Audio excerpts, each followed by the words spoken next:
अस्सलाम वालेकुम। मैं हूं आपकी मेज़बान सना खान और मैं इस वक्त मौजूद हूं मोमिनाबाद टाउन में और मेरे साथ मौजूद हैं चेयरमैन मोमिनाबाद टाउन मलिक आरिफ अवान साहब। इनकी तरफ चलेंगे, बात करेंगे। पहले हम सबसे पहले अपने देखने वालों को ये बताएंगे कि इनके पास इनके जो टीएमसी में कौन सी यूसीज़ लगती हैं, इनकी जो ट्यूशन में जो है वो कितने एरियाज़ हैं और कितनी यूसीज़ हैं। अस्सलाम वालेकुम सर। वालेकुम अस्सलाम, शुक्रिया सना खान, आप आई हमारे टाउन में।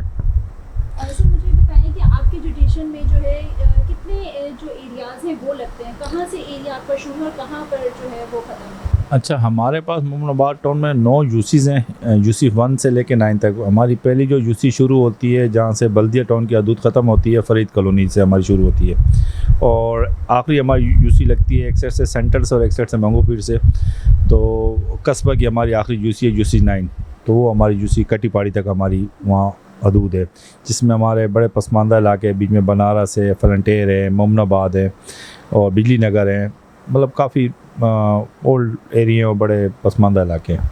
अच्छा सर, मुझे ये बताएं कि इन एरियाज़ में जो है एजुकेशन के हवाले से मुझे बताइएगा कि कितने गवर्नमेंट स्कूल मौजूद हैं और उन पे किस तरह की वर्किंग चल रही है, क्योंकि आपको पता है कि हमारे पास तालीम का जो है वो फुकदान है। गवर्नमेंट स्कूल जो हैं वो सिर्फ एक बिल्डिंग बनी हुई है जो सिर्फ देखने के लिए है।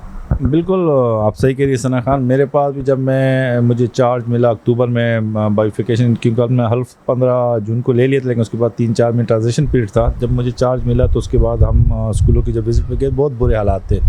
मेरे पास कुछ 13 के स्कूल आए थे जो हमें बाइफिकेशन में मिले थे, तो बहुत बुरे हालात थे। हमारे बच्चे नीचे बैठ के पढ़ते थे। अभी भी मेरे कई स्कूलों में बच्चे नीचे बैठ के पढ़ते हैं। बिल्डिंगों की बहुत बुरी खस्ता हाल है, खिड़की नहीं है, दरवाजे नहीं है। लेकिन आप बेशक जाके मैं विज़िट कर लें, मैंने यूसी 6, यूसी 7 में और जो 1-2 यूसीज़ और थी उनमें मैंने अच्छे उनकी स्कूल की बिल्डिंग बनाई और अभी हमने एक मॉडल स्कूल बनाया यूसी 6 के अंदर, और वहाँ पहले बच्चों की तादाद कोई 50 के करीब थी। लेकिन अब हमारे पास, मुझे कल जब उसके एचएम से बात हुई तो मुझे कहते हैं कि मलिक साहब इस दफ़ा 400 के करीब हम पहुँच गए। अब हमारे पास फुल हो गया है फर्स्ट शिफ्ट में, तो हमने सेकंड शिफ्ट भी वहाँ पे कर ली। सेकंड शिफ्ट में वहाँ पे तादाद अच्छी होती जा रही है।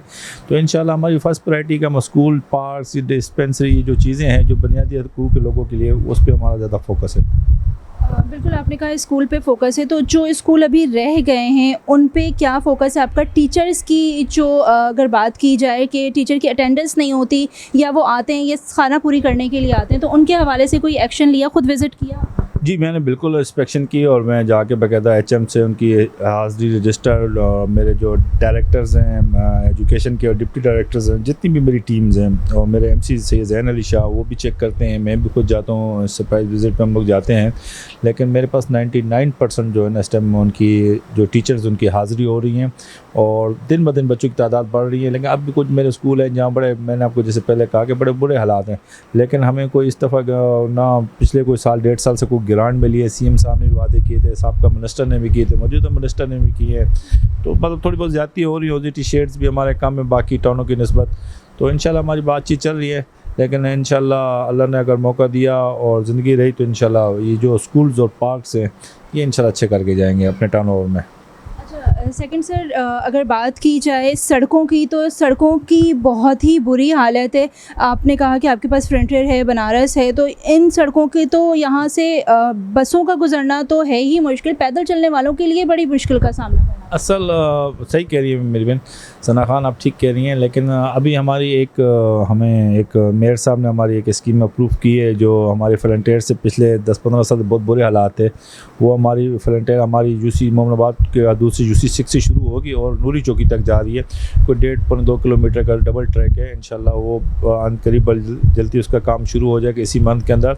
उसके अलावा हमारा बनारस के नीचे कुछ काम हो रहा है। बनारस में असल आप सही कह रही, गुजरना बहुत थोड़ा मुश्किल इस वजह से भी है कि वहाँ एक तो इंक्रोचमेंट बहुत ज़्यादा हो गई है, तो उसके खिलाफ भी हमने 2-4 दफ़ा ऑपरेशन किया। डीसी साहब ने, हमने सब ने मिल के किया है।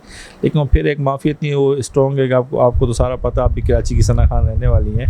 वो एक माफिया इतनी स्ट्रॉन्ग है कि वो जब हम पत्थर उनके हटाते हैं तो 2-4 दिन के बाद फिर लग जाते हैं। तो उसमें हमने DIGs SSPs को फिर लिखा है और एक दफ़ा फिर उनके खिलाफ ग्रैंड ऑपरेशन करेंगे। और जो वहाँ की सड़कें थोड़ी बहुत ख़राब है तो इंशाल्लाह उसको भी रिपेयर कर रहे हैं, उनकी भी हमने टेंडर की। अच्छा सर, साथ साथ मुझे ये भी बताइएगा कि आपका जो आपने जिन एरियाज़ का बताया, जिन यूसीज़ का बताया, वो बहुत ही पसमानदा इलाके हैं, वहाँ पर के रहने वाले लोग अफ़ोर्ड नहीं कर सकते चीज़ों को, तो वहाँ पर सीवरेज का क्या सिस्टम है, वहाँ पर जो है वो वाटर कॉरपोरेशन की क्या अच्छा, बस ये बदकिस्मती समझ लें मोमिनाबाद टाउन की। एक तो यहाँ वाटर सीवरेज का कोई एक्शन नहीं था पिछले 1.5 साल से। अब हमने बड़ी मतलब चीख के वाटर बोर्ड के एमडी को, सीईओ को कह के उन्होंने अब पिछले वीक उन्होंने अनाउंस किया, उन्होंने नॉमिनेट किया एक एक्शन। उससे पहले हमने वहाँ पे काफ़ी सीवरेज के जो हमारे UC4 हैं, UC6 हैं, UC1 हैं, UC2, इन तकरीबन UC में UC 8 9 जितनी भी UC है 7 में हमने सब में सीवरेज के काम हमने किए हैं। इससे पहले जब बारिश होती थी यहाँ पे तो क्या नाम है, बहुत बुरे हालात हो जाते हैं। हमारे पास UC6 UC7 में बड़े नाले हैं जिसमें औरंगी नाला भी आता है, तो वो पानी जब बैकअप मारता था घरों में जाता था। अल्लाह का शुक्र है जब से मैंने यहाँ अपना ये ओहदा संभाला है और यहाँ जब से आके मनसब बैठा हूँ तो इंशाअल्लाह आगे भी तकलीफ़ नहीं होगी और मेरे होते हुए भी वहाँ किसी को तकलीफ़ नहीं हो, क्योंकि मैं जब बारिश होती है मेरी टीम, मेरे वहाँ के चेयरमैन, मेरे वाइस चेयरमैन, मेरे कौंसलर वहाँ खड़े होते हैं मेरे साथ और यकतेजी करते हैं और बिल्कुल एक क्लीन करते हैं हम उन नालों को, जिसमें हमें मेयर साहब को भी हम बड़ा शुक्रिया अदा करते हैं कि वो भी जब बारिश होती है हमें सपोर्ट करते हैं। तो मेयर साहब ने विज़िट भी किए थे तो मेयर साहब भी बड़े खुश थे कि उसने कहा कि चलें ये जो शिकायतें माजी में होती थी कि इस दफ़ा 1-2 साल से नहीं आ रही हैं। खेलों के ग्राउंड का बताइएगा कि बच्चों के लिए जो खेल के ग्राउंड है, खेल जो है एक बेसिक ज़रूरत है बच्चों के लिए, तो उसके हवाले से बताइएगा कि कुछ ग्राउंड आबाद किए हैं या वो भी अभी ऐसे ही? अच्छा, ग्राउंड हमने 2 आबाद कर लिए हैं, 3 बड़े अच्छे ग्राउंड बनाए हमने। मुजाहिद कॉलोनी में है, मोमिनाबाद कबड्डी ग्राउंड पे अभी हमारा काम हो रहा है। एक हमारा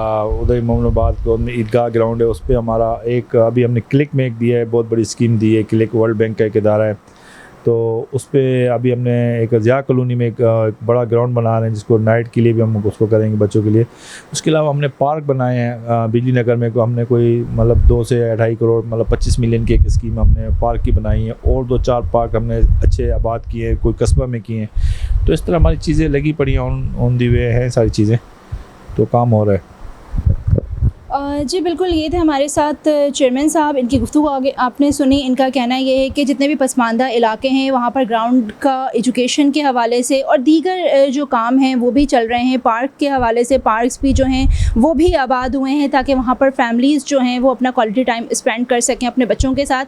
साथ साथ इनका कहना ये है कि फ़्लाईओवर के नीचे बनारस का पुल अगर हम क्रॉस करते हैं या उसके नीचे से हम जाते हैं तो वहाँ पर इंक्रोचमेंट की बड़ी बुरी हालात है। वहाँ पर जो है लोगों का चलना जो है बड़ा दुश्वार हुआ होता है। वहाँ पर भी इनकी वर्किंग जो है इंक्रोचमेंट के हवाले से भी ये कर रहे हैं। कल मिलेंगे किसी नए जगह पर। रखिएगा अपना ख्याल। मुझे दें इजाज़त। अल्लाह हाफ़िज़।